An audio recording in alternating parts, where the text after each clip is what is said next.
The National Hockey League owners and players have a bit less than 3 years to reach a new collective bargaining agreement, but there are some certainties now that the owners and players have kicked the collective bargaining talks can down the road.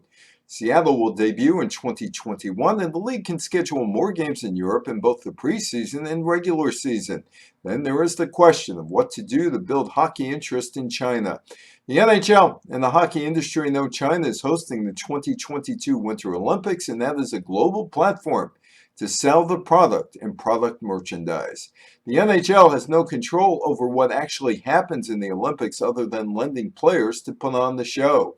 The NHL did not allow its players to participate in the 2018 South Korea Winter Games because, frankly, South Korea is not much of a hockey market, and the league didn't see much upside to sending players to South Korea and shutting down its season for a couple of weeks to accommodate the International Olympic Committee. In 2017, the NHL did not like what the International Olympic Committee was offering, and the players were not interested in reworking the collective bargaining agreement to go to South Korea.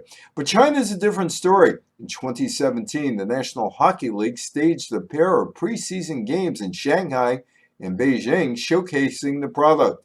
In a country of more than 1 billion people, China had just 200 players a few years ago. Now there are 12,000 people on ice. China wants to be competitive in the 2022 Olympics. China is now entering teams in both the men's and women's under 20 and under 18 tournaments. China, that's a market that is far too big and offers far too much money for the NHL owners to ignore. I'm Evan Weiner for the Politics of Sports Business.